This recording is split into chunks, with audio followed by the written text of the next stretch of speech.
Okay.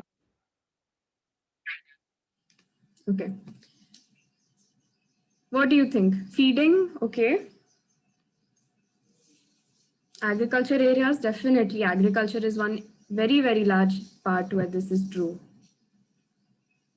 Okay.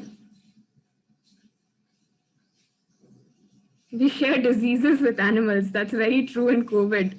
Definitely. Tribal societies and zoos, agriculture areas. Okay. Very interesting thoughts. So today I am going to start off with giving you an introduction to a little bit about youth activism in biodiversity conservation and nature conservation. And then this will be taken on further by the other amazing activists who are here today. So I want to first start off with, so we just discussed how humans are also nature, right? And what does nature mean? So many of you said plants, animals, things like that. So I think all of you already kind of understand that humans are a part of the ecosystem and humans are also part of nature. And so that means nature and biodiversity. When we say that we want to conserve nature and biodiversity, that means that it's not just about protecting a forest, it's not just about protecting a water body, but it's also about conserving that relationship with which we as humans also have with that particular area or that particular nature.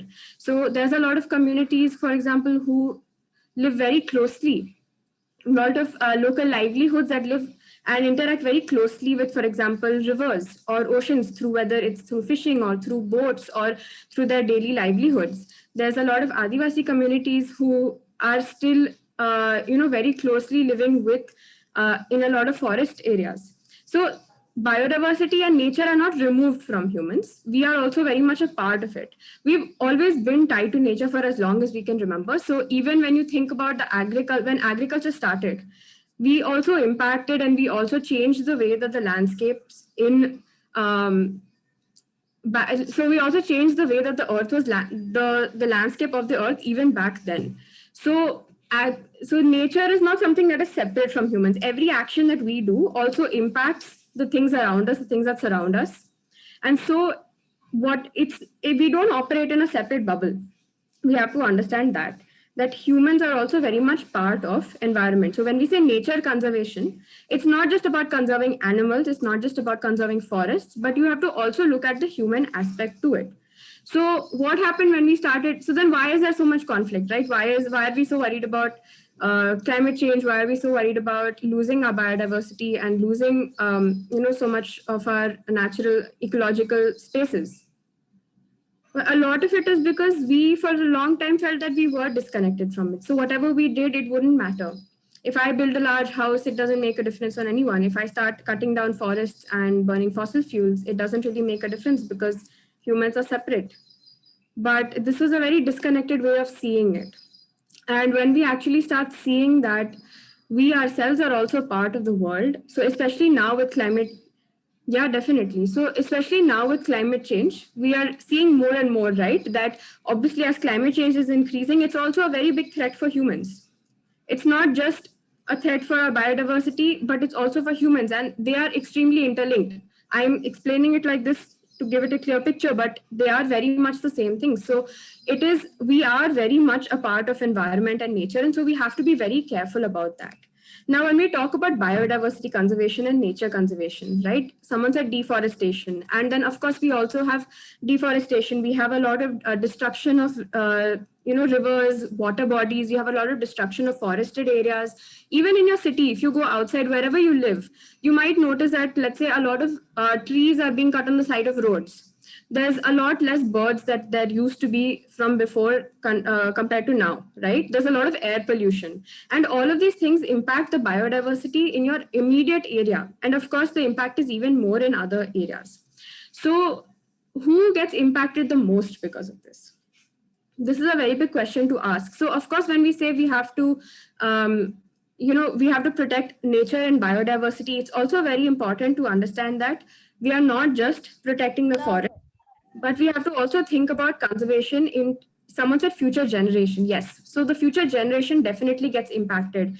And also everyone who is what we call, so the most marginalized. So people who, let's say people who have been living in certain areas for the longest of times, but because suddenly a project comes up and they are also then removed from their homes and their livelihoods are also destroyed because of certain projects, because of the way that we are developing.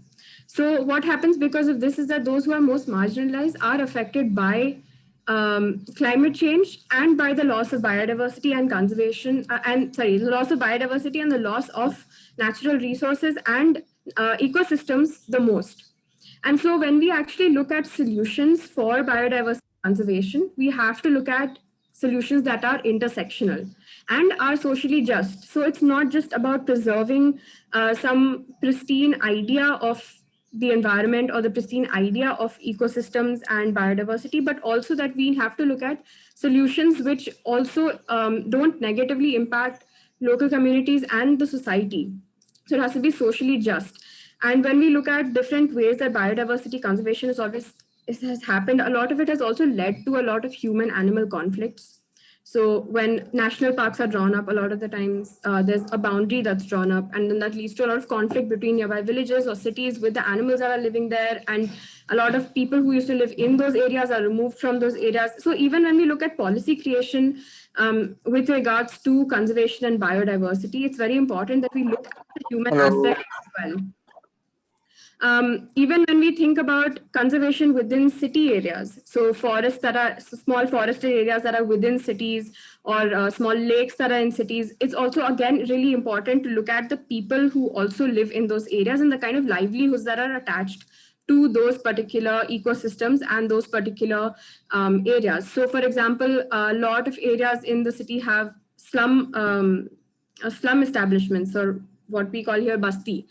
And it's important that we don't preserve the forest by removing the people from their houses, or by violating human rights also. So we have to tie in social justice with environmental justice when we're actually looking at conservation. And the really important part of this is the intersectionality of it. So we have to look at the fact that in biodiversity conservation and nature conservation, there is also the issue of gender, there's the issue of caste, there is the issue of class. So we have to also recognize these and think about our solutions accordingly. So one very big aspect of intersectionality, which I would like to talk about because we've been working on this, is the language aspect of it.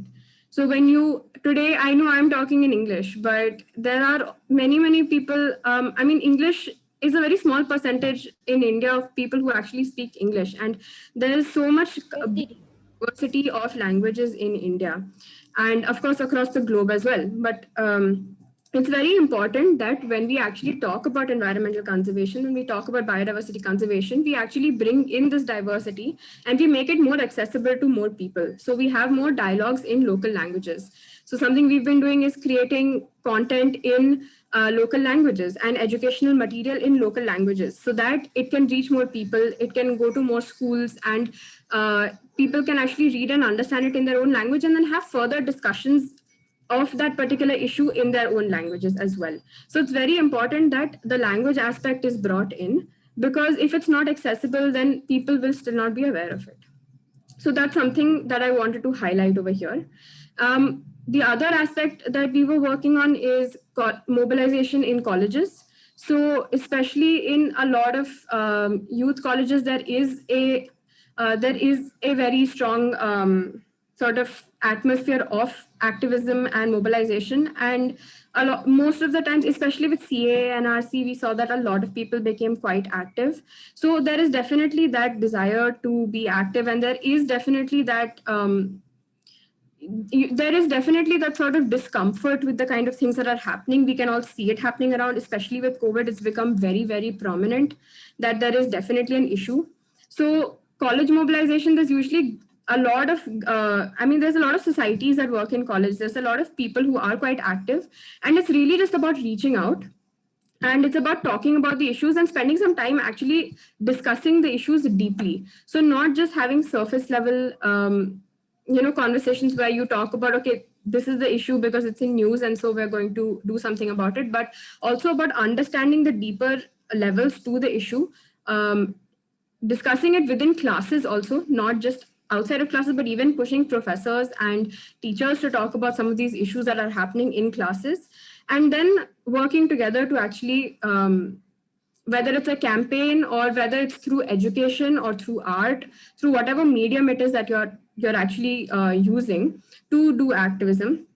It's about bringing those people together and then mobilizing them essentially. So mobilizing basically means that you become more aware. It means that it doesn't always mean that you're, marching in the street. It also means that you're aware, you've read, you have tried to understand the issue, you've tried to talk to people about it. And that is a really important part of youth activism, whether it's for nature conservation or whether it's for something else. So especially this part of it, it's very important to understand that to be a youth activist, even if it's for biodiversity conservation, you need to read more about it. What is the biodiversity that we have in India? What are the areas that are under threat right now? How does it impact local communities? How does it impact the local ecosystems? And what would be the long-term effect of it also? It's very important to read all of these things. And you can express and be involved in many different ways, right? You can do it through art, if that's what you like doing. If you like drawing, if you like singing, you can do that. You should also think about it, have conversations, try talking to your parents about it, try talking to your family about it, your friends about it, because many times that conversation itself, when you start having the conversation, a lot of things will become much more clear to you. Whether you really understand the issue, whether it's something that, are there any doubts in your mind? Are there any things that you need to look further into? So this is definitely another part of it. We have to also really be aware of current issues that are happening, right? So either reading a paper or just, again, you can talk to people to figure this out. But being aware of what's happening is also very, very important part of being active in nature conservation, right? Because like I said, everything is connected to nature conservation, whether it's a human rights violation, whether it's a large company coming up somewhere, whether it's development in your area, in your local area, all of it is connected to biodiversity and nature conservation. So we have to look at all of these things. And of course, if you have, you should also definitely talk to people who are in the space. And it's really good we have this conversation today, because if you have any questions, you can ask. But definitely you should reach out to those and people who are working in the space and try to learn more from them. So thank you very much. We can take questions at the end, I think, or. Yes, at the end, there will be opportunity for the participants to ask the questions. So thank you so much, Anjali.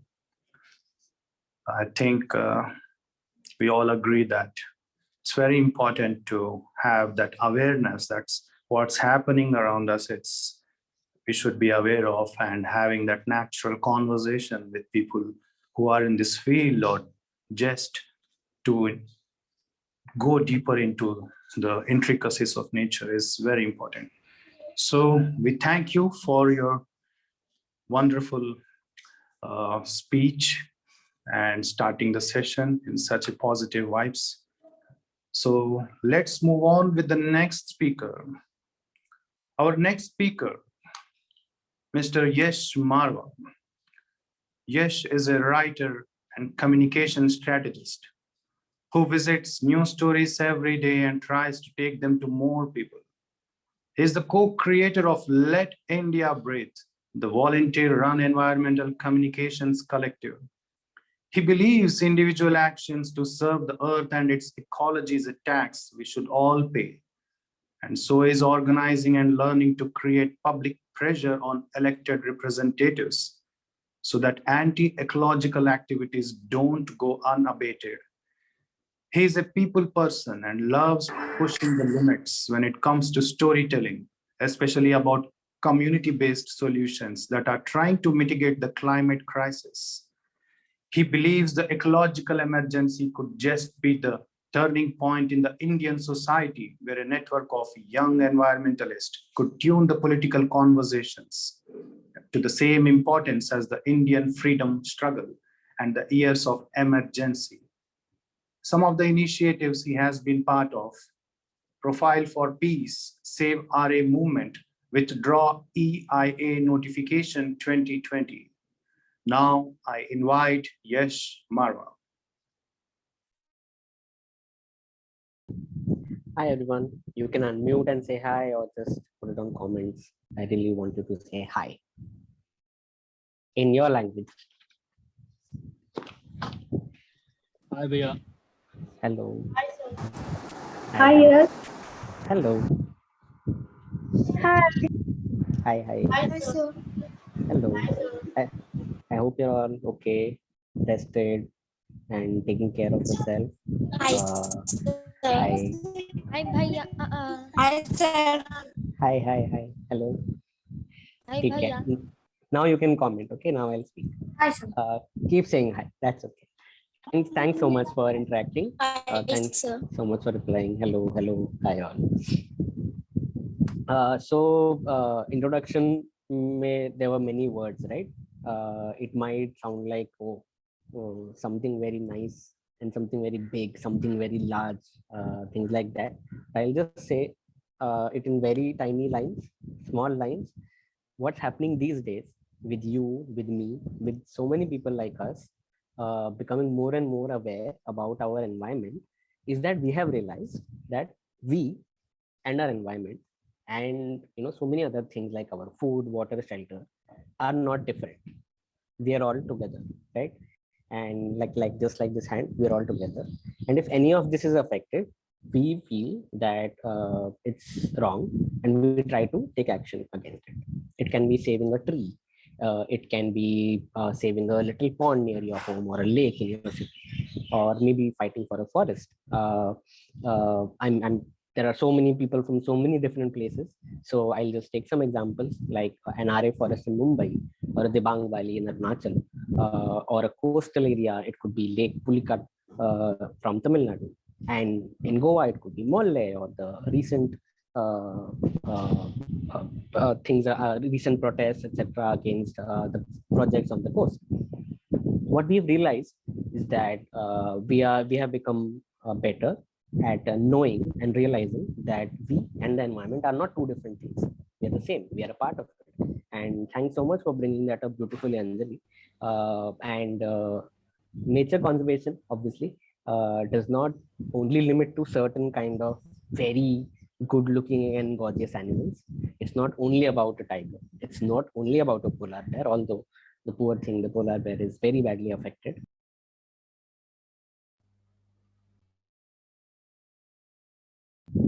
Yeah, can you hear me now? I was muted for a bit. Anyways. Yes, sir. We can hear you. Thank you so much. So we've realized that it's also about the ants. It's also about the butterflies. It's also about the bees. And how, if certain chemicals are used in certain farms, some insects go extinct. And due to that, some bigger animals start, searching for food, and they don't get it. And their life cycle also gets disturbed, and so on and so forth. So one of the very important things about this is that the youth wants to read more, and the youth wants to talk more. But the biggest thing is, the biggest power of the youth is that we, ask questions. And sometimes it might seem like we don't know the answers, or, we are quote unquote dumb. But it's the best power that we have, the best superpower that all of us have, is asking questions. It's okay to not know things. We can ask to our parents, we can ask to our teachers, we can ask to our politicians. In comments, if you can say that, have you voted? I know there are many children here, many people who are under 18, but have you voted? Yes or no? Just put it in the chat box.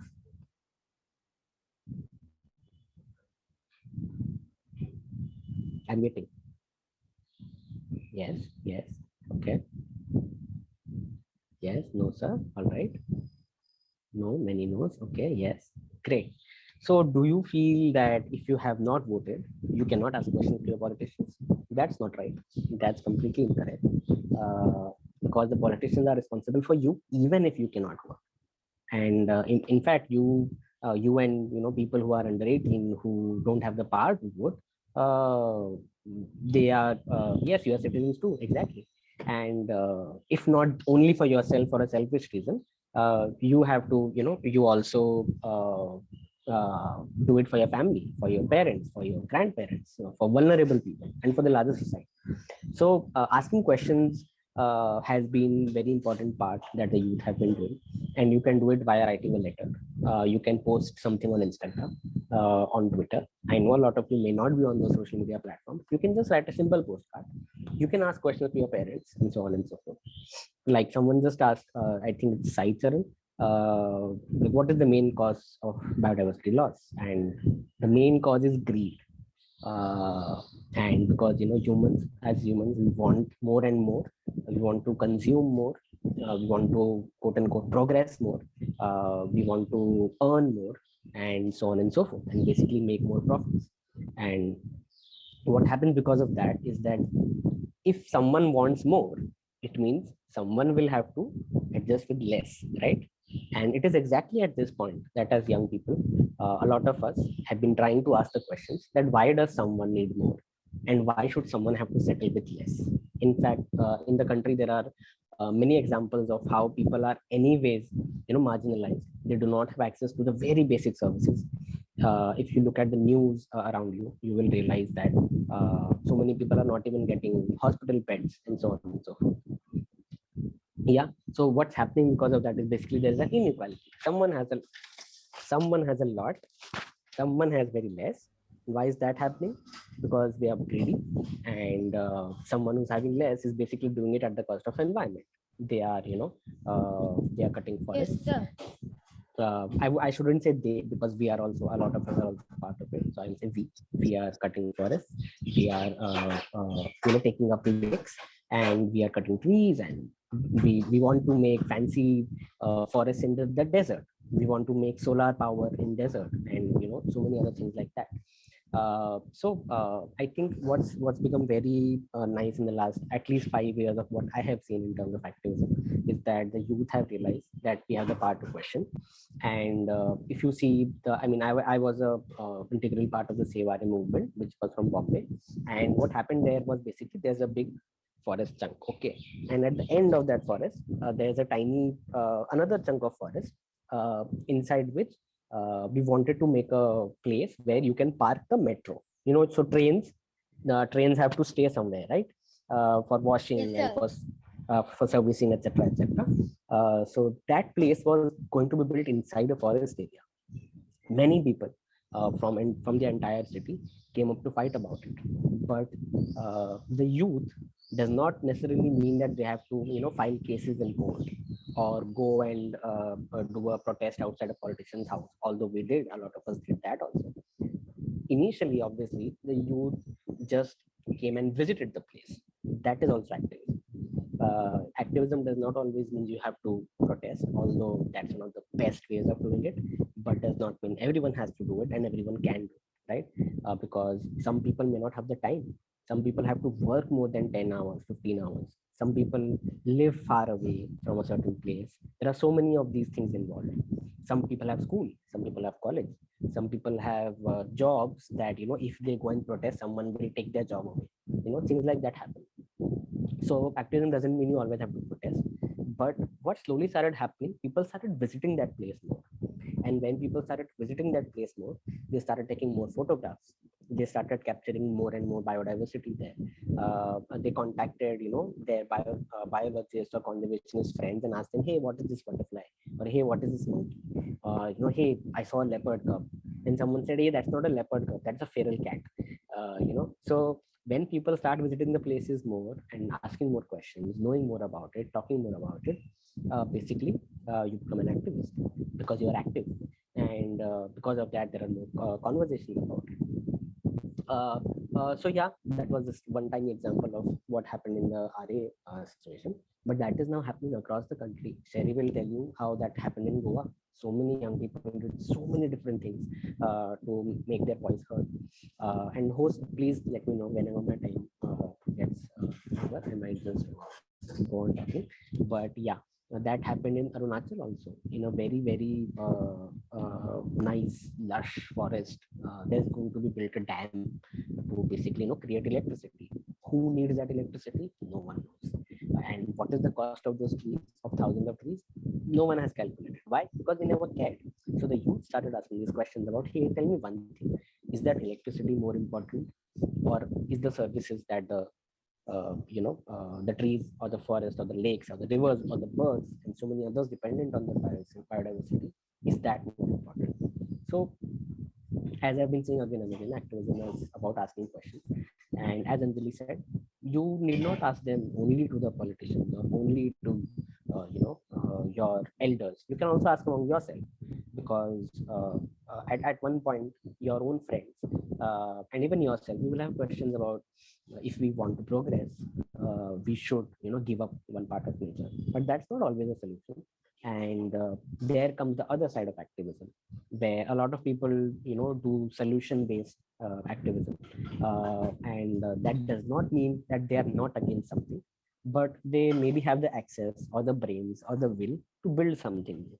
Yeah, so there are so many examples of people who are still farming using our ancient seeds or indigenous seeds, so on and so forth. There are still people who use very traditional methods of watering their farm. Not everyone needs a big pump. You don't have to dig a well always. You don't have to dig a bore well and so on and so forth. There are maybe in certain ways of conserving water or harvesting water and doing the same. So all this is activism and youth, because we have the power to question and we have energy. And I must admit, we all have some amount of time at our hands. When elders are busy doing jobs and all of that. And we should also make activism a part of our education. We should ask our teachers also, these questions. So when all of that happens, it very nicely becomes a very good cohesive mix of activism. And I've just seen that this helps. And every little bit counts. No one has to do it 100% of the time. But imagine if everyone does it 10% of the time, our load will become less. And that's what the youth power has shown across the country. And I think that with social media, with the new technology, with creative technologies, like Anjali also mentioned, you can just have a poetry session about environment. You can have a drawing competition or art competition. You can have a competition where 10 of you visit your local garden or park or some mangrove and try to make note of what species are there.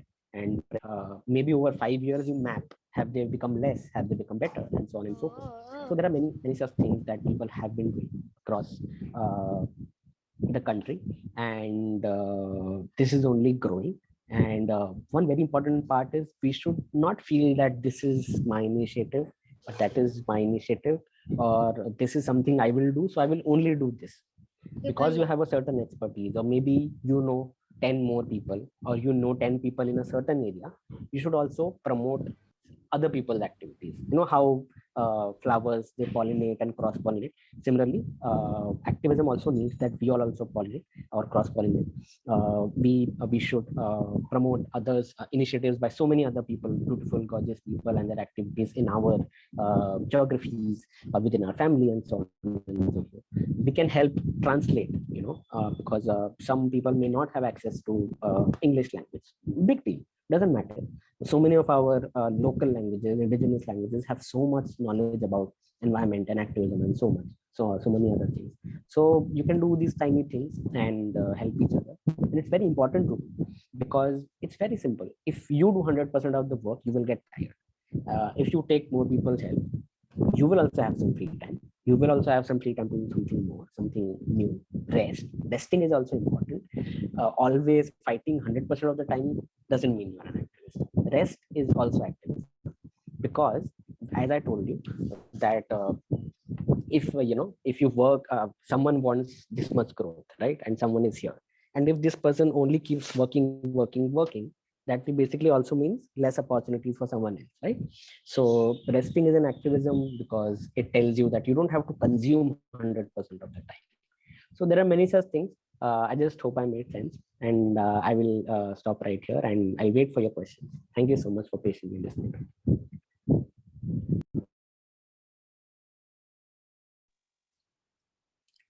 Thank you so much, Yash. I think that actually made most of us to realize how important is introspection and asking questions, and how each individual in their own way can contribute towards nature conservation. That was one fantastic speech. Now, moving on, let's go to the Konkan coast. We have one amazing speaker joining from Goa. Sherry Fernandez, 21-year-old environment activist, journalist, and youth coordinator. Sir, your video is off.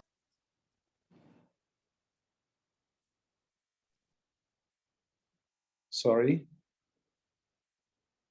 Sherry Fernandez is a Goan who has been exploring the forests of Mollam for many years. As a young girl, she was actively involved in animal rescue, tending to cases of domestic as well as wild animals. Her love for snakes led her to frequent trips to the forests, and from here grew a deep love for Goa's flora and fauna. On learning about the threat being posed to Mollam's biodiversity, her desire to help protect it came naturally. As a Vasco resident, she has seen the adverse effects of the coal industry on Goa's residents and her forests. Dear friends, let's welcome Sherry Fernandez. Hi everyone. Can I be heard? Yes. Yes, Yeah. Sherry. Go on. Okay. I'm gonna ask. Okay, there's going to be a short song that will be played now, so all of you can listen to it, and then after the song, we will take it ahead.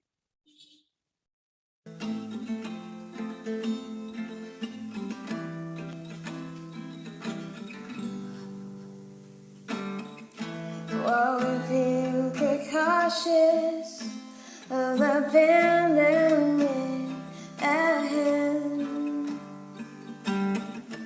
did you know what's happening in the corners of our land? Do you hear the cries of the flame thrower people? Is you still alone of a majestic hornbill?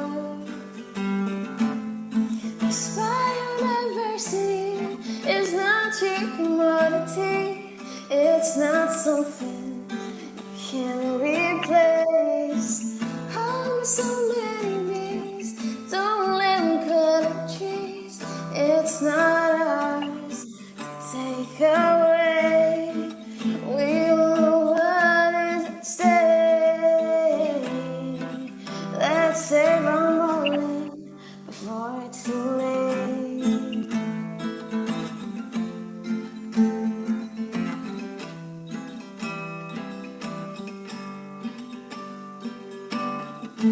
Did the government tell you about their new plans?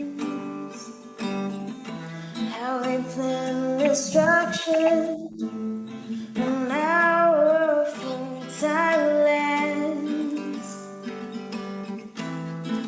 Even a true voice, you hold mighty power. Stand up for what's right and take over. This biodiversity is not your commodity. It's not something you can replace. Oh, with so many bees, don't let them cut up trees. It's not ours to take away. We'll let it stay. Let's save our moment before it's too late.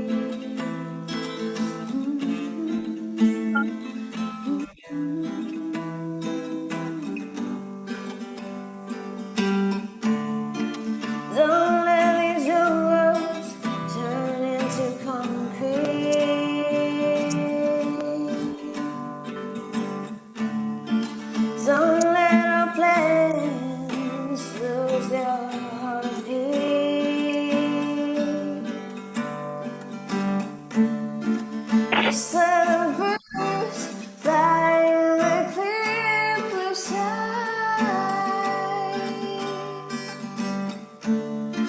Without a green light, we're all likely to die.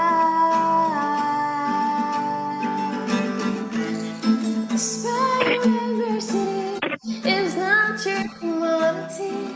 It's not something can replace. Home so many years, don't let them cut trees. It's not ours to take away. We know what is at stake. Let's save our moment before it's too late. We know what is at stake. Let's save our moment before it's too late. Time to wake up, time to be brave. Look around, time to stand up, time to save what's left around.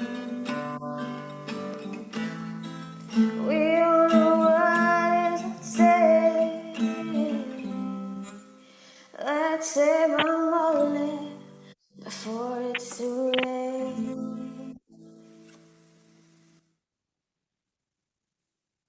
Okay. So I don't know about how many of y'all got goosebumps, but I did. And the first time we all heard this song, we all got the same feeling. And this song was written by someone like you and me, a young girl who felt like she had to do something to speak up for her environment, to speak up for her forest, for the forest of her state. So that is why the song was so important. And like her, many others came out and wrote a lot of songs, a lot of music, and they did everything within their efforts to help us all understand why our forests are important. So I will tell you now how I joined Save Moreland movement and what made me join this movement. Now, Save Moreland movement started trending in Goa somewhere last year. Why? Because there were so many trees being cut in this jungle over here. Now, a lot of Goans over here have been visiting this forest for many years. I used to go to this forest when I was a young child, when I was a young kid, to understand more about snakes. And I used to go on a lot of treks over here. That is how I kept visiting the forest. I saw different creatures over there and I knew why it was so important. So when I heard that something was happening over there, I tried to find out what. And like Anjali said, it is very important to read. She mentioned about how we must all keep reading so that we know what to do when there is a need for something to be done. So I started reading and I tried to understand what was the problem. And then later on, I got in touch with people who were also trying to fight for this forest. So after we got together, we decided to do things within our reach. Like some of us were very good with speaking. So we decided to speak with short videos. Some of us were very good with baking. So some of us baked cupcakes that had messages on it. Then some were good with music. They wrote songs like the one you heard. So like this way, there were many people who tried to use what they were good at to help save this jungle, to help save this forest. Now, it is important to understand that we stand for something much bigger than ourselves. And it is our responsibility to fight for this. And it is our responsibility to make sure that whatever we are enjoying now, tomorrow, your children, your grandchildren, the future generation should also be able to enjoy. That is also what Anjali mentioned in when she was speaking. She said that we need to save this also for our future generations. That is basically the principle of intergenerational equity. Now, the only way that we can do that is when we see such things happening, we stand up for it. So I'm going to tell you now about more initiatives children only Didi, your voice is breaking. Your voice voice is not clear. Yes, voice is breaking so much. Is this better?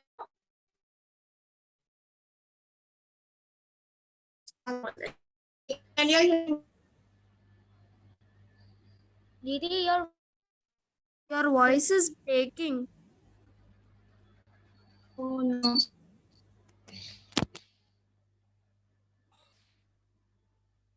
Gautam, now I can see you in my screen.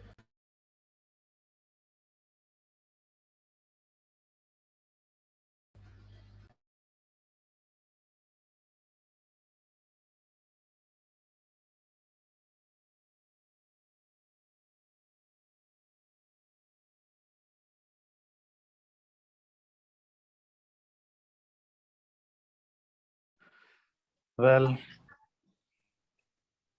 I think these technical things are common in online platforms. I think we will wait for Sherry to get back to us. Meanwhile, I think it's very important to understand and take the individual responsibilities. So let us know, like anyone would like to join here and say something about what they feel about nature around them and what initiatives they have taken. We would love to hear from you. I see. Bharat, Sherry's come back. Oh, she joined? She rejoined the meeting. Okay, great. See her, yeah.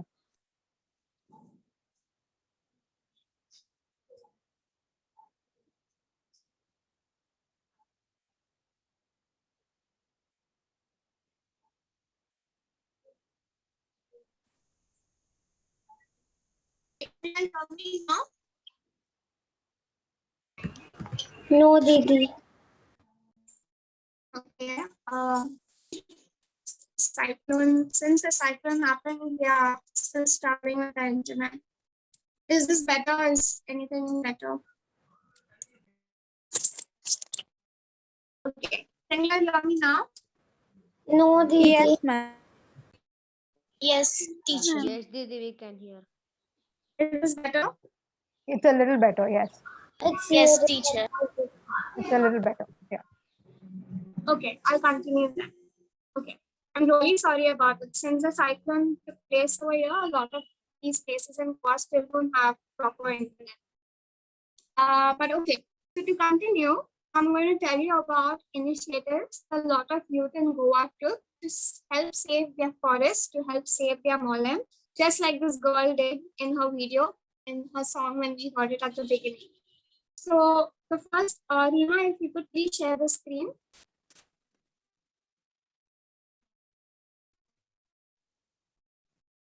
Rima, can you please share the screen? Am I still not audible? Hi, I've already shared the screen. Is everyone able to see it? Sherry, I think it's okay if you can like switch off your camera and speak. That might help.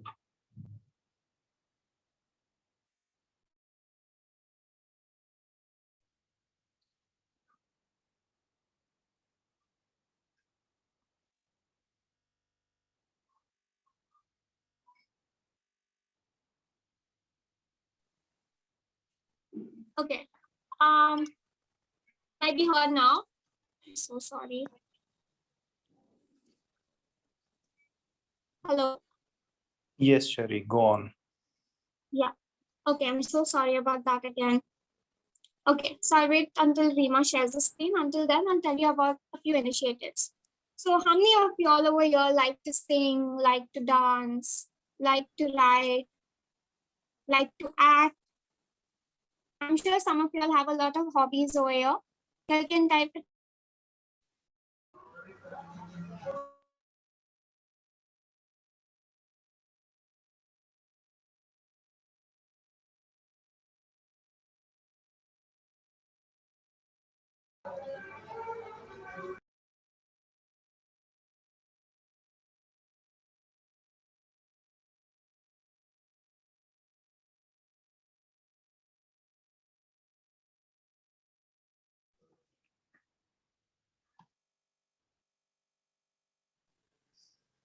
Okay, I'm really sorry. Thanks.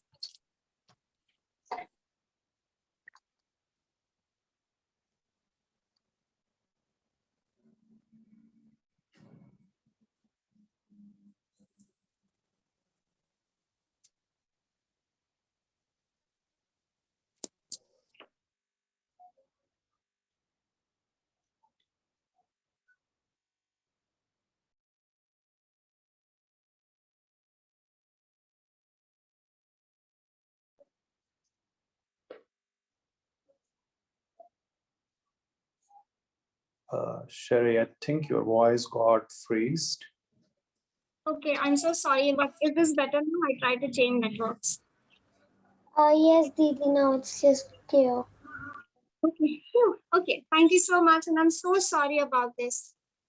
Okay, so I'm going to tell you now about a few initiatives that the youth took in Goa to try and help protect their forest, to try and speak up about it, to try and create a lot of awareness about it. So one of the initiatives that had taken place was where different children, different youth from different parts of Goa wrote a letter to their MLA and asked the MLA to raise their concerns and their questions in the assembly. Now, why should our MLAs raise these questions? Because we have elected them. We have elected them to represent our problems, to represent our concerns. So whenever we have a problem, we should approach them, and they are the ones that's supposed to be taking it ahead. So a lot of youth went around and they gave this letter to the MLAs and they asked them to ask these questions. We want answers. Tell us why these forests have to be cut, for whose benefit, who's going to enjoy from all of these forests being cut, how is it going to help us? A lot of these questions were asked. So in a way, I can't I be heard? You're audible, Didi. Okay.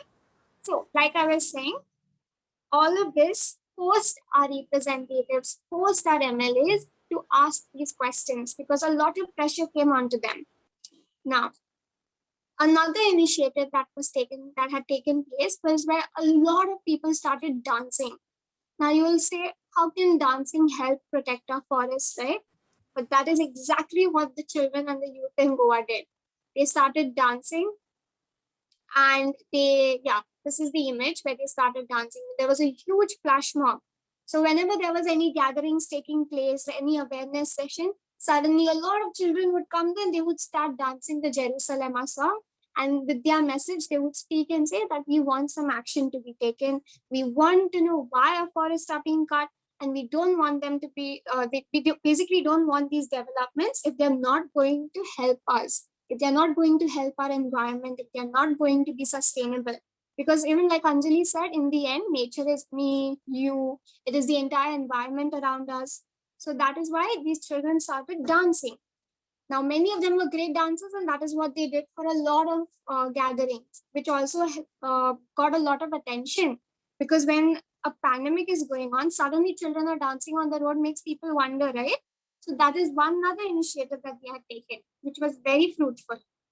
Now, another third initiative was 19th December. Now, 19th December is Goa Liberation Day. It's the day we were liberated. So don't you think we also should be celebrating 19th December? We should be celebrating our freedom, right? And that is exactly what the youth decided to do. From 19th December, all of us decided to put on a skit, put on a few dances, to sing songs, to draw some posters, to walk around the place, to raise awareness.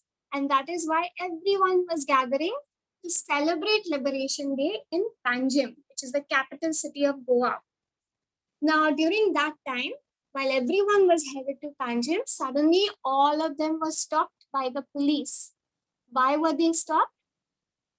There's no proper reason given to us. We were told that we are going to protest, which means that we are going to create problems. But we were not going to create problems. We were going there to create awareness. We wanted to dance for Molan. We wanted to celebrate our forest, celebrate our freedom. But because of all of us being stopped over there, it did not lead to that. But instead, we all ended up celebrating Liberation Day at the police station. And we were all there from around 2:30 till 9 o'clock in the night. Now you can see in this first picture, a small boy.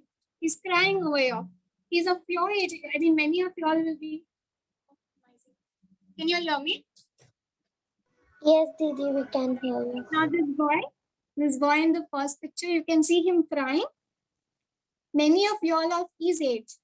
Okay, y'all are the same ages. Now you'll ask me, why is he crying over here? It's because his mother was taken by the police and he was left alone here. So he began crying. And he came over here to celebrate Liberation Day, to talk about his forest, to talk about his favorite animals. And the other boy with him also was his friend. And in the other picture, you can see Nandini Valio, who's a very, very smart scientist. So she is a scientist that was helping all of us understand the situation in Mollem. The situation in Mollem. Now, you and I, we might not understand big words and big scientific terms about our jungles and our forests and the laws, which is why a lot of scientists in this entire area helped us out by explaining it to us in simple terms. So big jargons and big words, they simplified it for us and they helped us understand it. Now, even in this image, you can see lots of children over here. A lot of them are of your age. So a lot of children over here are sitting in a circle and they were celebrating Liberation Day. You can see one small puppy also there, one dog there. Now, the idea was that all of them would get together and share stories, sing songs, but that was not allowed because they were all taken to the police station after this.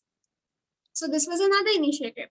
Then, of course, the first initiative that you all saw, the video, the song, like that girl, a lot of other youngsters, they wrote a lot of rap songs, they danced in their music videos where they were singing. They did a lot in their capabilities to do what they could to protect this forest, to show people that they also care about the forest, that they also love the forest.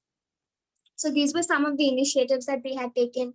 Then, Yash also mentioned that if you're a good artist, then there can be drawing competitions. So there were a lot of drawing competitions also that was held over here. There was mask painting competition where different kinds of people, youth, the elders of society, different people participated. They painted trees, they painted tigers, they painted different wildlife found in the forest over there, to basically create awareness again, to show people that they care about their forests and why it is important. Now, like this, there was another initiative also called Me for Mollem, which is in the next slide. Yeah. So Me for Mollem was another initiative taken by a lot of youngsters. What they did is they took out posters. They wrote about why our MLA should ask questions why our MLA should ask questions on behalf of us in the assembly, and they knelt down near their favorite tree. This was again to create a lot of awareness, to show that this is something that they really wanted, right? Now, this is something that any of us can do, whoever, not, you don't have to do only these things. Tomorrow, there is a initiative, there is something that's happening around you. Okay, if there's some trees being cut and it was your favorite tree, then you can try and find a way to speak up for that tree in a way that is best for you. You might be a good singer, then you can sing. If you're a good writer, you can write about it. And this is how several youngsters from all over Goa came together. Now, I'll tell you what happened after they came together. When all of us came together, we had created a WhatsApp group where different students from different schools and colleges were on the group. And everyone gave their ideas of what they can do, how they can contribute. Some were good at designing, so they started designing posters. Another few were good at handling social media, so they started handling the Twitter account. And that's when they also took an initiative to create a Twitter storm. Okay, the Twitter storm was basically all of us coming onto Twitter, and we were tagging big authorities. We were tagging journalists, we were tagging our representatives, and we were asking them to ask questions. We were telling them to speak about what is happening, right? And that is an initiative that they took, and everyone started tweeting, and it started trending in India. So this was another way that they took up an initiative to help out, and this was all done by the youth, and all of these youth were guided by the elders also. Now, it is also very important to note that no matter what, everyone was very respectful, and they were very careful about what they would say, because they were not just representing themselves, they were representing an entire campaign. Like Yash also mentioned, that it is not my initiative and I'm doing this, so I'm going to stick to this only. But you all are a unit. When you all work for something so much bigger than yourself, you'll work together. You'll work together to create a better environment, to create a better social surrounding for yourselves, for others. So that is how you all basically come together. You all are a unit. There's no only me and I. It is everyone's initiative. Now, another very, very important point was how science helped all of this. Now, without our scientists and without our naturalists and all of these people who have spent so many years studying about our forest, we would not understand what is happening. It is because of our scientists, because of all of these people who have spent so much of their time and efforts to study the environment, that we could understand what was taking place around us. See, like I mentioned earlier, you and I, we might not understand the deeper concepts or the different technicalities of, like, for example, law. We might not understand how law protects us, or how law can affect or impact the environment around us, what documents are important, what necessary precautions one must take. It's all of this information, like what was happening in Molem, how many trees were cut, why were they cut, who was benefiting from all of this, how it would not help us or how it would help us. All of this very, very important information was put down to us in simple language by our scientists. They helped us understand what was happening, how many wildlife species would be affected by it. And in this forest, it's not only tigers, there's lots of important creatures. Okay, even a small butterfly is very, very important in an ecosystem. You must, a small butterfly, even if a butterfly is not around you, they say that if bees are not around, if bees go extinct, then even we will go extinct, because they are majority of our pollinators. So that is how small creatures are also very important in our environment. And all of this we could understand only because of our scientists and because of how they put down information to make us understand. And once we understood what was happening, once we realized the impact this would happen on our environment, on us, on the things we love, that is why we did something, right? That is why we spoke up about it. Tomorrow, if something were to happen to your house, if someone comes suddenly and starts breaking down your house, you would not like it, right? It's because it's your house. You love your house. You spend so much of your time in your house. So if someone else comes to do something over there, you will not enjoy it. You will not like it. You speak up for it. That is why it is very important for us to firstly identify what are the things we love. And you can only know what you love once you're educated, once someone teaches you about it. So once you learn about something, you can learn to love it. And once you know to love it, and once you love it truly, that is when you will want to protect it. That is when you'll want to fight for it.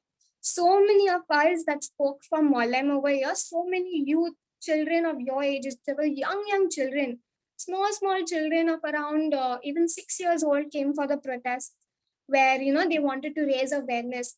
And this was not even a protest. I wouldn't call it a protest. Actually, it was more of a gathering. People shared a lot of songs. There was a lot of dancing. That is one of the majority and biggest ways where awareness was created, right? And it's because of these small initiatives that was taken, that such a big storm was created about Save Molem, which is why so many of us wanted to protect it. Yes, exactly. It was a friendly gathering because there was no screaming and shouting and fighting over here. All of us came together with candles. We walked silently. There was a lot of music playing about the earth, about how we must protect the earth, and a lot of Certainly. people dancing. yeah, a lot of locals danced in their Goan folk music. So there was a lot of harmony over here to create awareness, very peaceful. And that is how we managed to create such an impact our representatives to take accountability and to answer our questions, which is why we kind of got a news where CEC, it's good news. We got good news that the CEC recommended to scrap the railway track entirely and other information, but we are still not done. There's still lots to do. And it is important to know that when you're in something like this, you stand up for your environment, when you stand up for not only environment, but even other causes, even social causes, you might sometimes feel like you're not doing much, or that what you're doing is not helping, but it is helping a lot. Whatever you're doing creates a huge impact. And sometimes when you might get tired or when you might like you need a break, it is important to pass this on to someone else. And that is what Save Mollem did. Whenever volunteers felt tired or when they felt like they were burning out, they would hand over all of their duties to someone else, and someone else would take the responsibility and take it forward. And that is how we always kept a momentum to save and speak up for our environment. Right? So you can be anyone, but you have the power to speak up for your environment. You can do a lot, and you can definitely work together as a unit to save a lot of trees, huge, vast, not even trees. You can do anything if you all are together and if you'll work together for a greater cause. Yeah, so that is the end of the presentation. And I think I'm done speaking also. I hope it wasn't about the time. But yeah, if there's any questions, then I'll answer them later. Thank you so much, Sherry, for that wonderful presentation and that inspiring stories that you have shared. It's very important that to work like a team, to work like a network, so that collectively our voices are raised about nature conservation. So thank you once again for sharing your stories and all the activities that you are doing at the ground. Thank you once again. Now moving on from India to Germany, we have a very special guest for all of you joining all the way from Germany. Let me introduce the next speaker. Zara Thiel, born in Germany in Bonn, after completing her bachelor's degree in business and communication science, she has been pursuing a master's degree in economics at the Westphalian Wilhelms University of Munster since 2018. She has been active in environmental and nature conservation on a voluntary basis since 2009.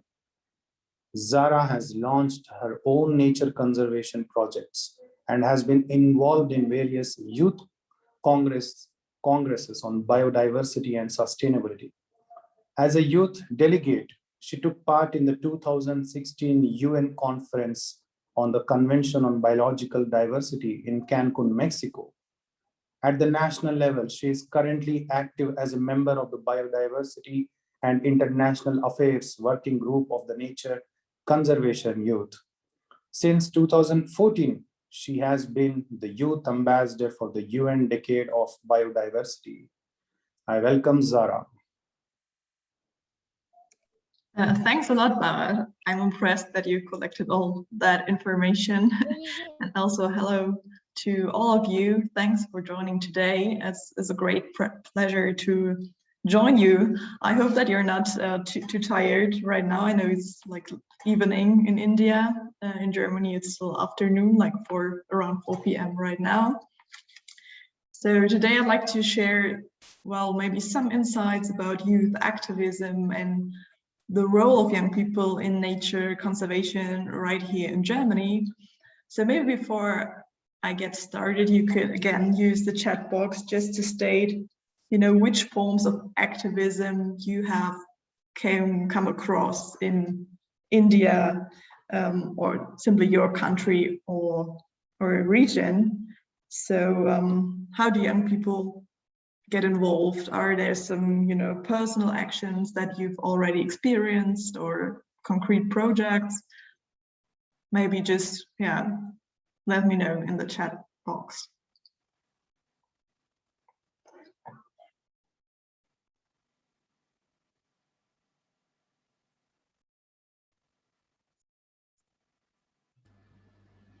Because as we've heard before, I think Sherry just mentioned like some people using social media, like the Twitter account of their project. So maybe it's something you just heard about. You don't even have to have experienced it yourself, but maybe it's just some ways of activism that you got to know.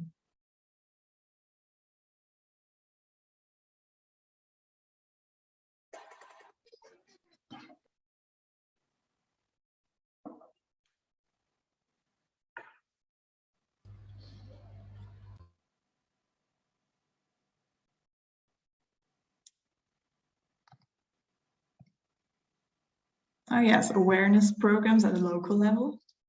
Nice.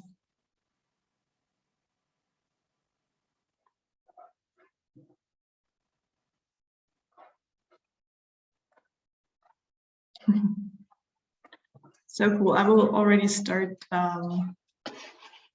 my presentation. Oh, I need to move that.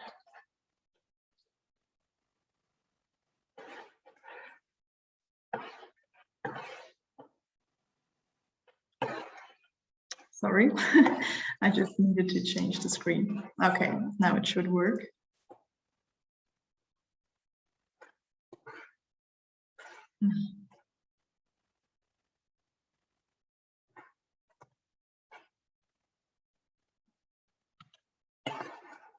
Now there are some contributions in the chat.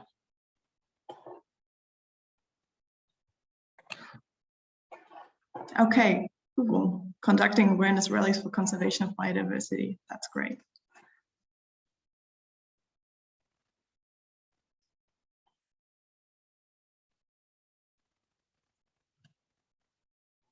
Okay, I'm sorry again, I have a little technical issue right here. I'm trying to fix that one.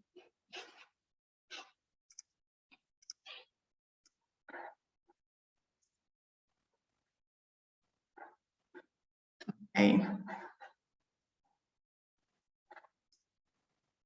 Are you able to see the screen?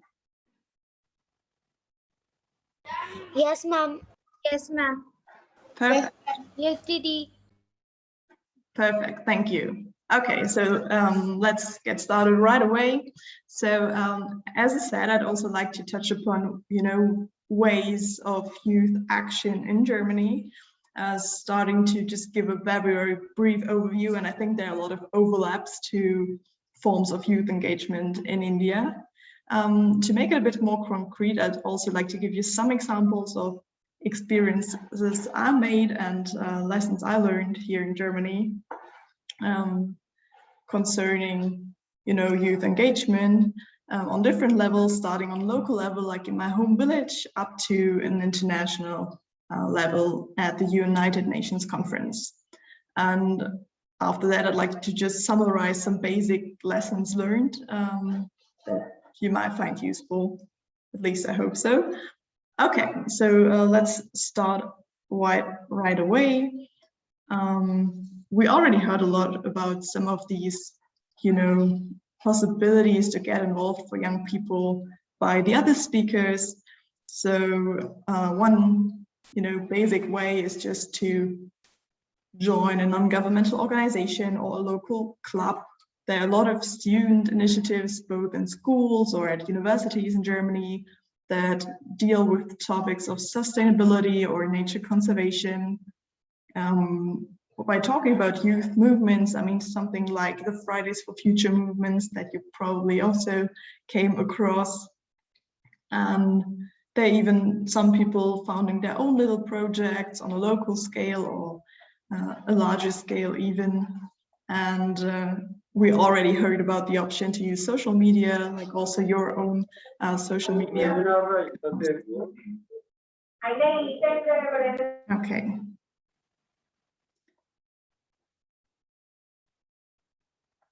And as you see, of course, there is also a broad range of ways of commitment for nature, such as people who are getting more involved in a kind of active nature conservation, such as planting some wildflowers, or others who are maybe rather working at communication tools. Okay, but maybe let's just show you some very concrete examples that I experienced starting like back in my home village in Germany, where as a teenager, I was conducting a little wild bee project with a friend. So we were building some nesting aids for wild bees. We, applied at some competitions to get funding here in Germany. With that, we were able to buy some material and basically just gave away our nesting aids for free to people in our neighborhood to raise awareness about wild bees and provide some nesting aids. This was also, accompanied by planting some wildflowers and building all different channels of communication, such as a small web page or social media accounts. We also created some print media like flyers, where we collected information on wild bees and gave some talks at our school, for example. So this was just one of my first experiences in the field of nature conservation, which was a lot of fun. So we basically used our summer holidays to just spend some time together and build these nesting aids and just explore different ways to communicate topics in the field of environmental protection. This is just another example, a project that we call the Path of Diversity, which I did together with my friend Gerrit, and I think he will join the IYBN Forum actually tomorrow in the pollinator session. So it's a small world. Well, the idea was that Gerrit lives close to a place where there are many habitats within a small area, such as some dry stone walls, hedges, a little forest, etc. So our idea was to prepare some information signs for different habitats to make people who pass by, pedestrians or strollers, aware of the diversity that exists within this area. And we coordinated this project more via having some phone calls or emails, because in this case, we were not living in the same city. Coordinate. Wow. Okay, so in this case, again, as also highlighted before, everyone had a specific role according to what he or she was, good at or had opportunities to contribute to the project. For example, Gerrit provided the necessary photos and contacted local press to raise awareness about the project, while I was rather designing a template for these signs that we placed close to the habitats and where we collected information on different local habitats. Maybe one other last example on local scale that you're probably also familiar with was a small cleanup. So we collected some trash close to a local lake in my former student town. This was organized by a non-governmental organization, and they rather decided to do this spontaneously and, contacted people via email, or in this case, a friend invited me to join. So this was a very, easy to organize little action. And as you see, unfortunately, we actually found a lot of trash over there. Okay, now heading a bit more to the overall national German scale. As Barat already mentioned, since 2014, I'm a youth ambassador for the UN Decade on Biodiversity in Germany. And together with other young people who are, active in the field of biodiversity protection, I try to both reach out to other young people, like my peer groups, friends, and raise awareness about the topic of biodiversity and its importance. And on the other hand, this role of the youth ambassador enables us to get in touch with government representatives or policymakers, as well as other stakeholders like scientists, for example, because, for example, there's some, events, conferences organized in the field of this United Nations Decade on Biodiversity here in Germany. So this could look like this, that it's going to be like a panel discussion where we are invited a few representatives, which gives us a good opportunity to underline our interests and to urge policymakers to take more ambitious action for nature conservation in our home country. Besides, I'm part of a non-governmental organization, which is called NAYU. It is a youth organization of BirdLife in Germany. And I'm sure you're also having some non-governmental organizations in India. In this case, this organization has some, local clubs in different towns that engage in small nature conservation actions, which can simply involve spending time outside with other young people and enjoying nature out there. Another part of it are national working groups that, for example, join protests or larger demonstrations. This one was about changes that are necessary maybe in our agricultural system.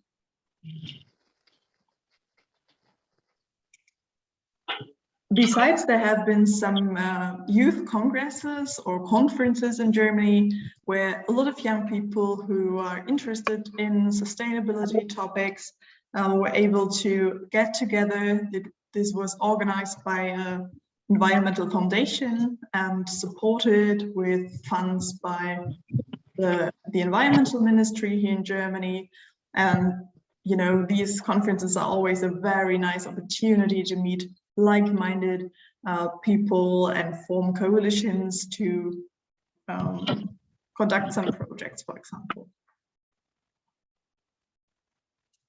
Okay, and we already heard it before. There are a lot of options to conduct some campaigns. One example in the field of biodiversity was that we had this kind of speech bubble, and whenever we met some young people, we asked them to state what diversity means to them. So we had this hashtag which said diversity is, and we asked people to add an adjective or another word. So some people, for example, said, to me, diversity is colorful or beautiful or whatever. So we wanted just to underline the importance of biodiversity and the different views concerning it, and ask people to post these photos on their social media accounts to make them get involved and do this on a very basic level.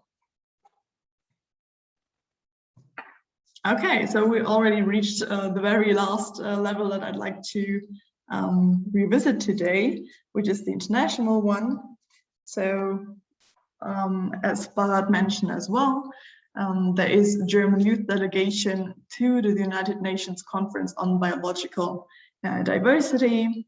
I was part of the delegation in 2016 that attended the Conference of the Parties in Cancun, Mexico. Also, as a part of the Global Youth Biodiversity Network. And this program does not only involve, going to the conference and negotiations, but also to raise awareness about biodiversity in Germany and trying to bring across the messages and information and experiences we make at the conference back to our home country. So we did this, for example, by writing some blog posts or using, again, our social media accounts to inform people about our experiences. And besides, we also had some workshops at youth events here in Germany.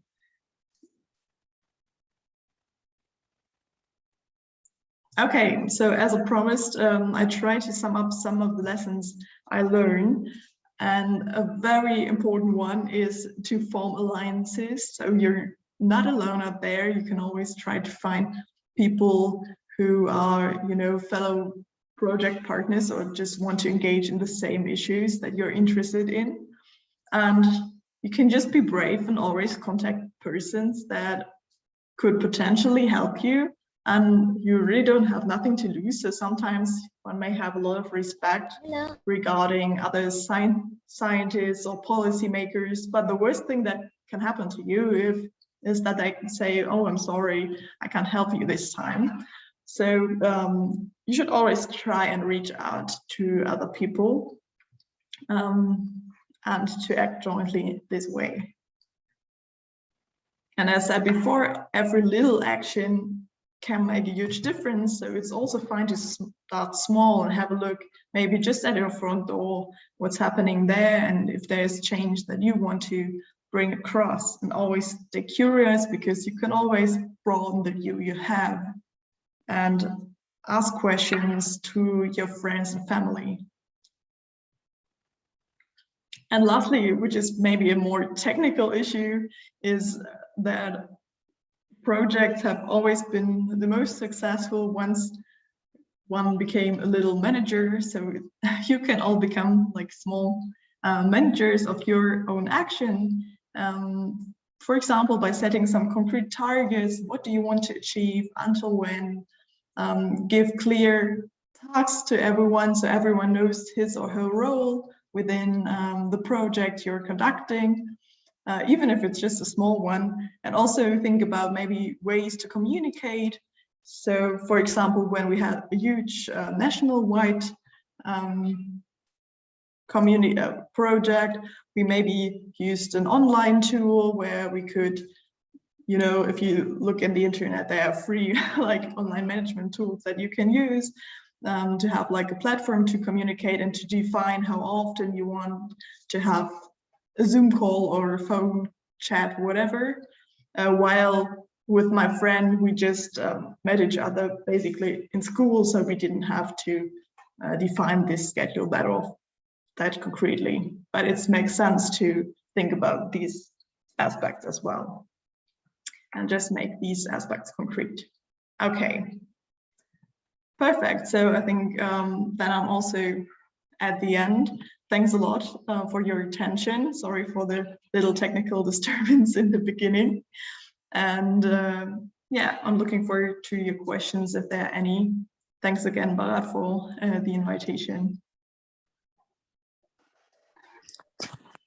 Thank you, Sarah. Thank you so much for explaining in the German context. And I know like given is actually an outcome of NIO itself. And like if I be like, I can't see your voice with a can't see your camera. okay, sure, I'm using like 2 accounts here, so pardon me. Okay, sir. Okay, sir. So I know like Giben is an outcome of NIO, which is a German organization.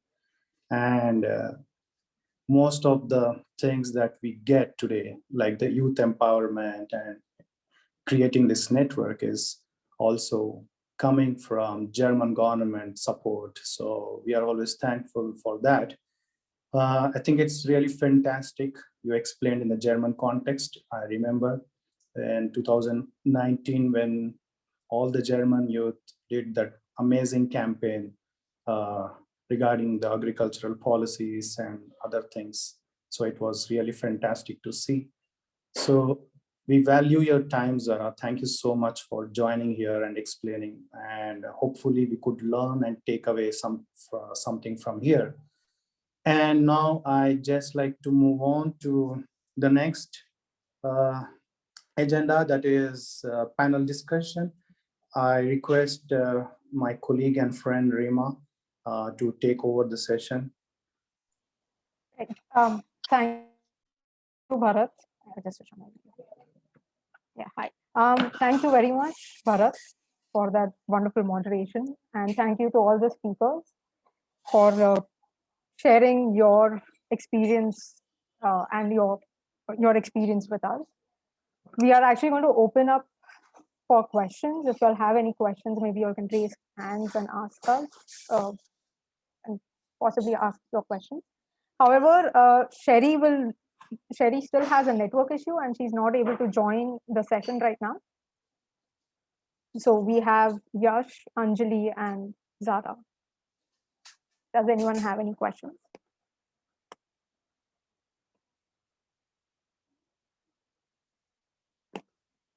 Okay, so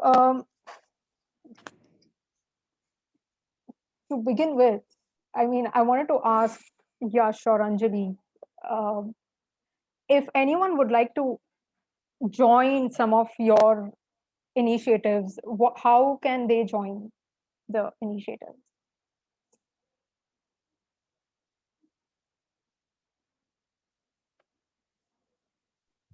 Sure, I'll go first, Anjali.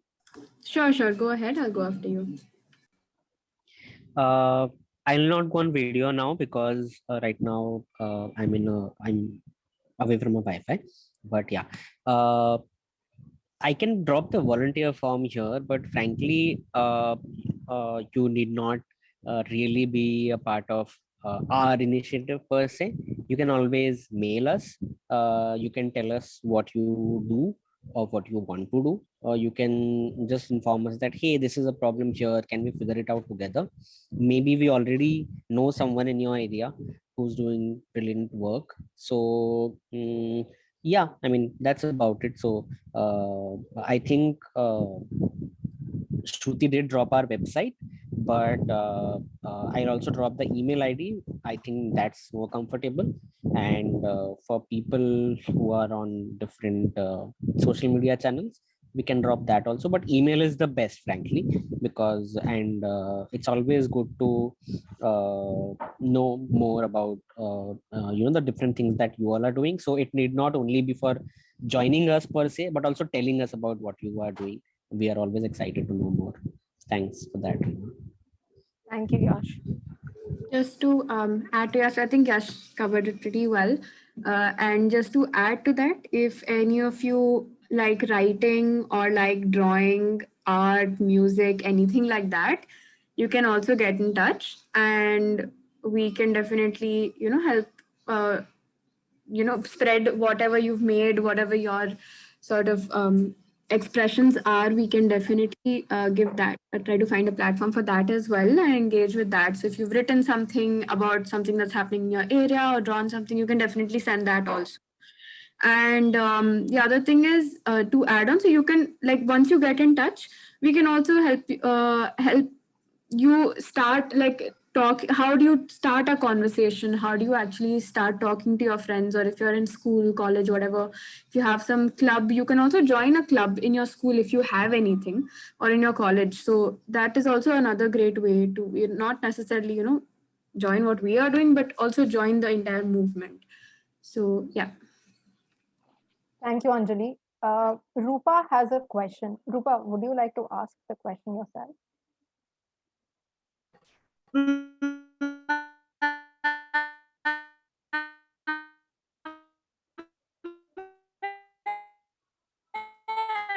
She wanted to.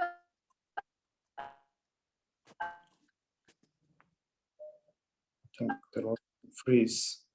Yeah. Okay. So I could ask the question on her behalf. I think we should wait to answer her question when she's back, maybe. I mean, maybe she's also not able to hear us properly. Okay, sure. The next question is by Ashish. Ashish, would you like to ask a question? Yes. Right. So what?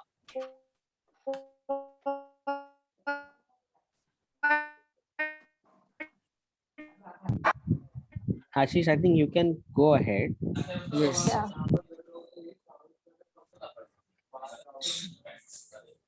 So what is the main cause of the loss of biodiversity? So his question is, what is the main cause of the loss of biodiversity? it's not directed to any particular person. I think anyone can pick it up.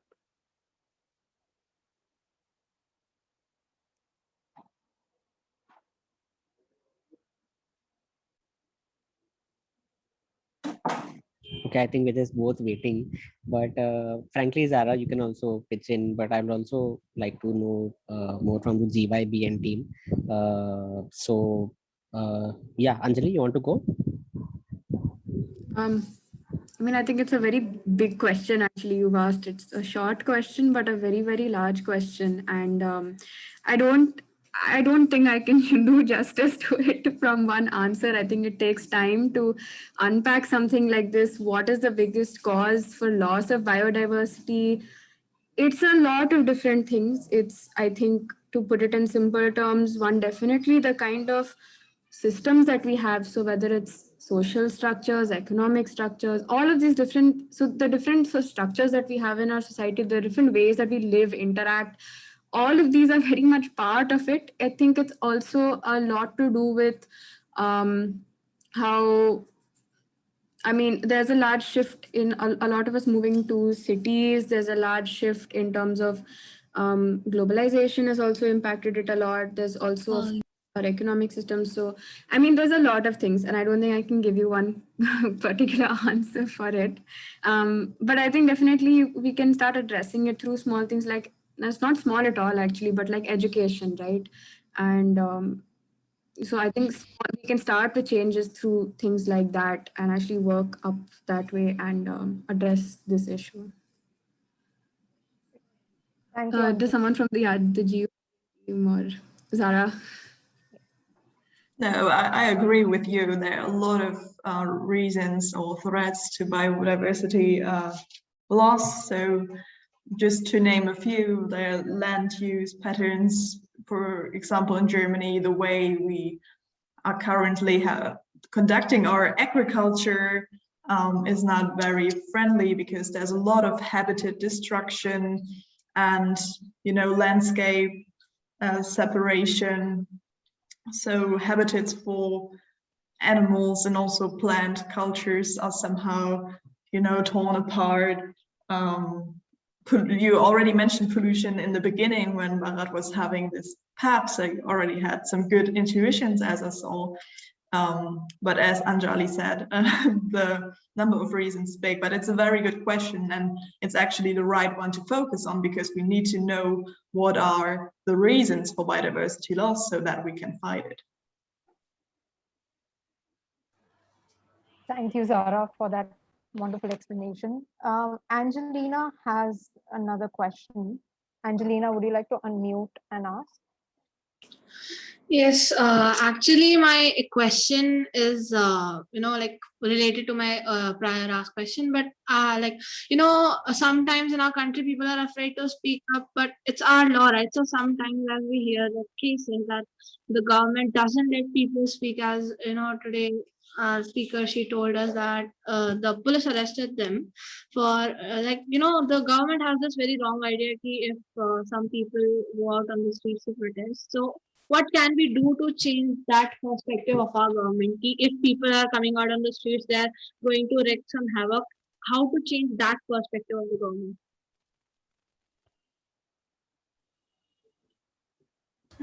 Ma'am, can I ask a question? That's actually a long, again, a very long battle, but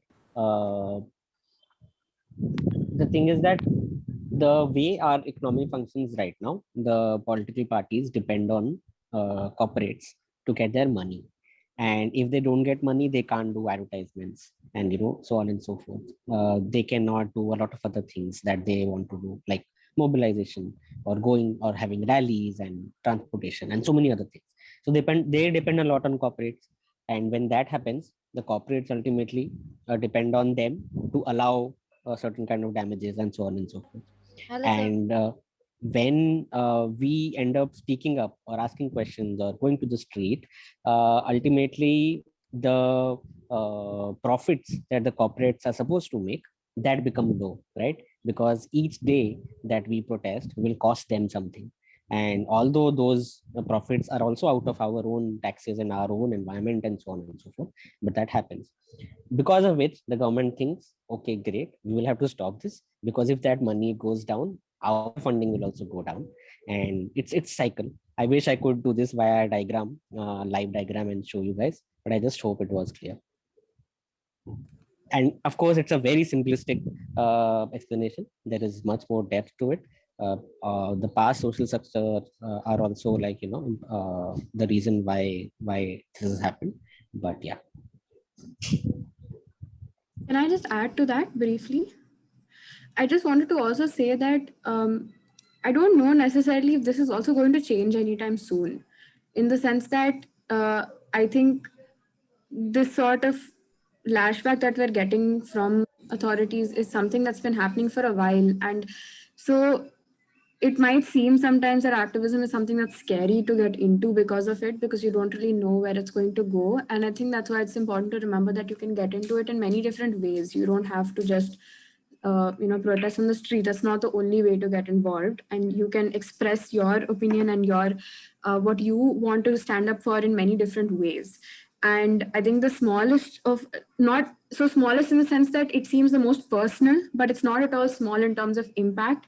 But I really think, for example, just having a conversation with your parents or grandparents, it makes a huge difference. I felt a huge sense of victory in a way when my granddad, who is very pro mining, sent me an article about climate change, and he was like, oh wow, this is really true, it's happening.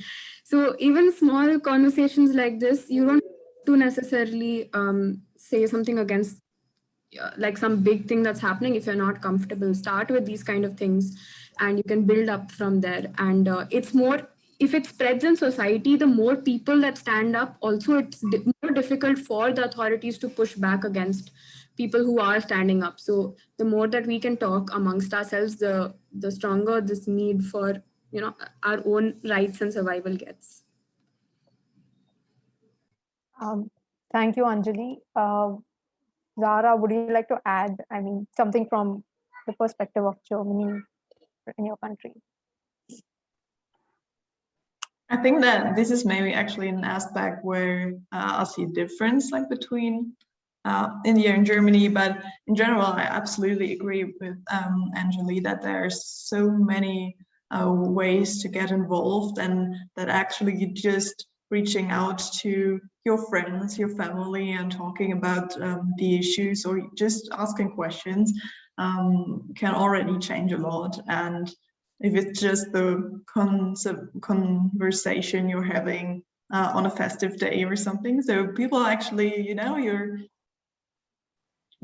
making them start think about these issues as well, and that can already make a big change. And imagine that everyone you talk to is going to talk to another person, and this is going to be a large chain of people caring about these topics. Thank you so much, Sarah. We'll take the next question. What is the meaning of mobilization, which has been actually asked by a few people. So maybe Yash, Anjali, or Zara, would anyone of you all like to address it? Yeah, I think Anjali did mention it during her talk also, but it basically is a mixture of creating awareness, starting conversations, and taking it towards an action. And because of which the first step of mobilization, even though it is in the cycle, it's the last step.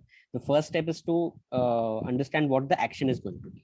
Because once people are aware, once they are activated, they want to do something. Now you have to tell them what to do. And if you don't tell them that, or if you don't figure out that, all that energy spent in awareness will in a way become zero. But call to action does not always mean doing something. Call to action can also be spreading awareness. So at the end of many messages we say share with 10 people, share with your family, and so on and so forth. But yeah, I would say that's what I would call mobilization. But Anjali?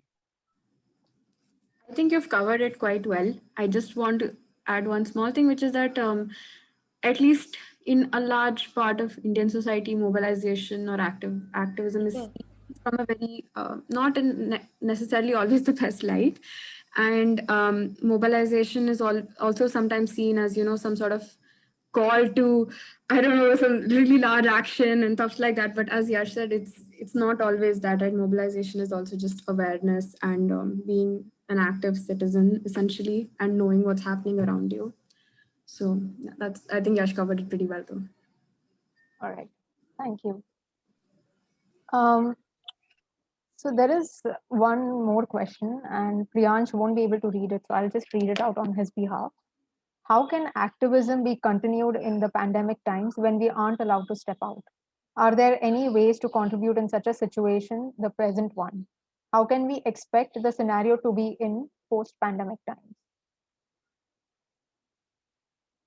Again, Yash, Zara, Anjali, would anyone like to take it? Yeah, it's a very good question to think about how the pandemic changes the ways to get involved. I think the internet is like something we should make use of right now. I mean, just today we're gathered here. I can just join from Germany to have this nice exchange with you, and I think this is something we should rely on right now, even though in the long term, I think it's also nice to get outside. And I think that nature conservation should also involve a lot of nature experience. We need to get to know nature, to enjoy time outside, to know what we're actually fighting for. So at least in Germany, I think a lot of people actually enjoyed or got more aware of their natural treasures right around them, because we were not able to travel long distances anymore and started to have a look around what nice spots are actually close to our city. So this is maybe something that we should try to focus on later when communicating topics of nature conservation. But for now, I think it's quite useful, again, to rely on, for example, social media accounts. We try to, have some little action within our group of youth ambassadors, which was kind of fruitful to plan some very small campaigns, or if it's just, expressing your love for some natural spots that, these are just some small approaches. Yeah. And I think one last point, sorry, that the pandemic also is a good way to show that we rely on biodiversity. There are a lot of studies showing that biodiverse areas decrease the risk of the spread of viruses, for example. So this is more like a scientific argument that may, find more agreement or interest after this terms of pandemic, where we've seen what like the spread of a virus can actually do to all of us. Thank you so much, Zara, for that. Yash, Anjali, any one of y'all? Sure. I think definitely what Zara mentioned about social media, definitely, since we're all home, it is a very good way to connect. And it's also a great place to stay aware of what's happening. So certainly in India, at least past year, there's been a lot of different movements that have happened through social media, from all the way from EIA to even Molam, and so many different campaigns that have been running on social media. And that doesn't mean that they don't take any offline sort of form as well. But essentially what it means is that there's a lot of community building and solidarity that happens online, and then you can take it to your very immediate neighborhood and talk about it or raise awareness about it. So you don't have to go very far anywhere, because there is the lockdown, and many cases it's much more strict lockdown. But especially in your area, if it's slightly looser, or let's say if you live in a housing society or something like that, you can also always there who are there. And of course, there's online petitions, there's so many groups that are working, so you can reach out, because everyone always needs more hands. We need more, all of us need to join this. So you can reach out to anyone who's working on a particular issue that's maybe in your area or maybe not, and you can ask them how you can help. You can definitely do that. And in terms of how it is going to be post-pandemic, I hope this, I don't know when post-pandemic will be. So that is one big question. So I think Okay. once I assume when you say post-pandemic, I mean when there won't be social isolation and we can go out and everything. And I think definitely many of us have become a lot more aware. We've become a lot more connected to each other. So there will be more talk on the street. There will be more things that you can probably get involved with. And hopefully online, if you talk to people and get in connection with people who are around you, you can also work with them once the pandemic slightly, lifts, the lockdowns lift. So you can actually go and help. You can actually, like Zara said, it's very important to be in your surroundings and outside. So you can go and work with people who are working on ground once the lockdowns are lifted. Yash, do you want to add anything? No, I think it was pretty nice. Thanks, Zara and Anjali. Wow, nice. Thank you, Yash, Anjali, and Zara. Now I'm just going to Teacher, I hand did back not got the link. link. Yes, teacher. What link?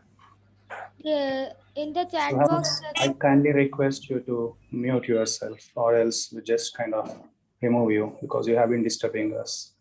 Okay, sir. Kindly understand. So anyway, I'll pass it over back to Bharat. Yeah. Thank you, Rema. Thank you for that wonderful panel discussion. And I think it was really fantastic and all the. And now I think we move on to the last agenda, that is the AHA slide. Once again, I request Jonathan to paste the AHA slide link, and you all can participate in sharing your perspectives about the questions. So the question is,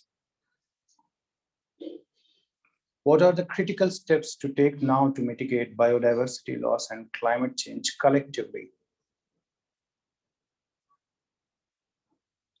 I think I just copy paste the link for you.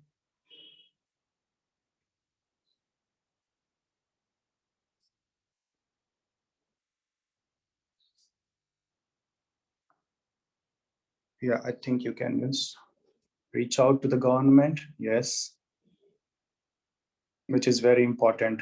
I think like Zara was telling, you have to reach out to the officials in any way and don't get disappointed in your first attempt, which is very important.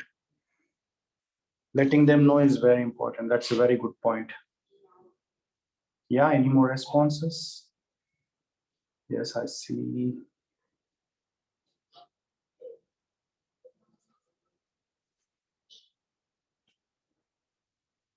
Try reaching many others, making people around us working together.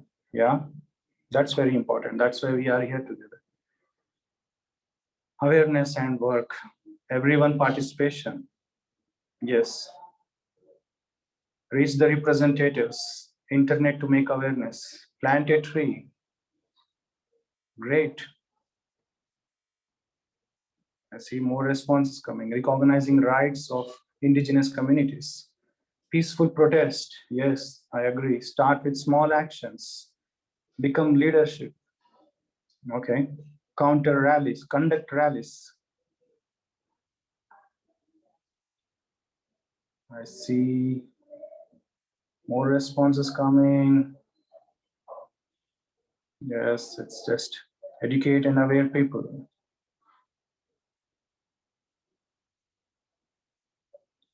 Learn about loss drivers.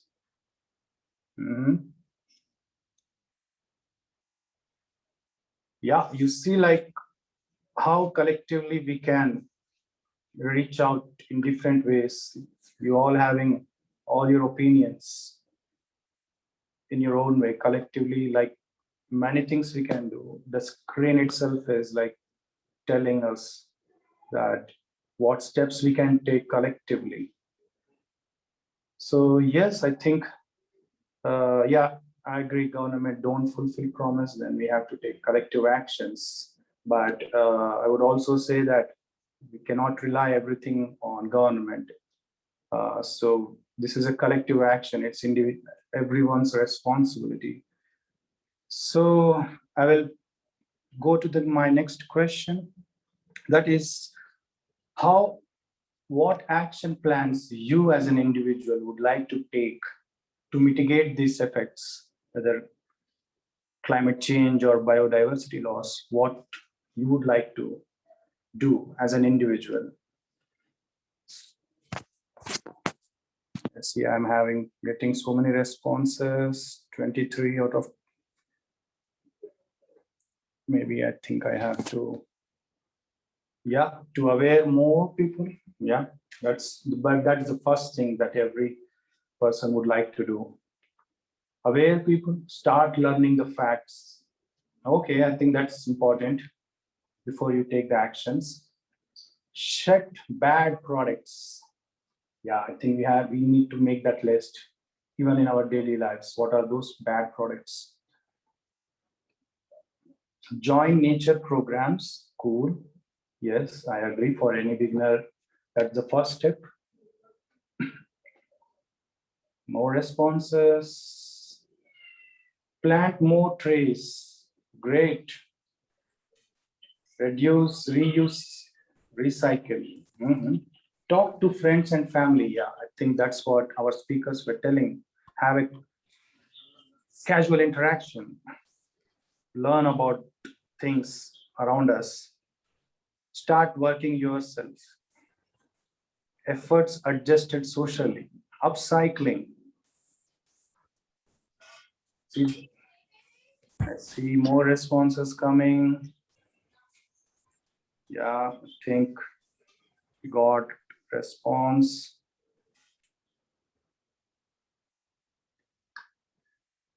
Stop deforestation. Yeah, I think you got to join some enforcement authority. Stop working yourself. Consumption patterns. Yeah, that's very important. How we consume. Follow the 5 R's. Well, I don't recollect what are those. Extend solidarities. Yes, I think this is one thing very important. Showing solidarity. Reduce food waste. Well, I completely agree with you on that. Reducing food waste. We are producing food for 18 billion people every year, but 1 billion people nearly are hungry. So we are still not sure what is the main reason. Maybe the distribution channels. Eco-socializations. Follow the 3 R's. Implementing. Sustainability. Reduce fuel use. Well, my dear friends and colleagues, you can see on the screen what individual actions you can definitely take. I think like Zara told in her conclusive point that small steps matter a lot. Small steps. Stand up for our environment. Yes, I agree. This is the right time to do that. Well, I think we are getting more responses. I think people want to do more actions, I guess. Wow. I mean, right now I actually can't read the new, submissions. But this is great. I enjoyed this part. I think we all enjoyed this conversation that we had. So on that note, once again, I would like to convey my thanks to Anjali, Yesh, Sherry, and Zara for joining this wonderful session and sharing your experiences, sharing your stories, what you have been doing at the grassroots level, and what collectively we can do, what individually we can do. I think we learned a lot from this session.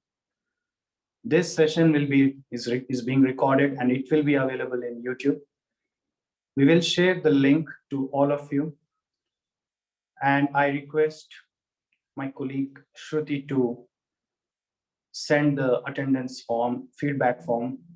You can actually fill the feedback form and you can give your opinion about this topic, youth activism and their role in nature conservation. One last thing, tomorrow we have one amazing session. I think you all can see my screen. It's on pollinator, which is about our insects, about pollination. And we have two amazing speakers, Adrian Watson and Gerrit Ohm. So they will be sharing about the importance of pollinators. Like Yesh was saying, it's not always about charismatic species.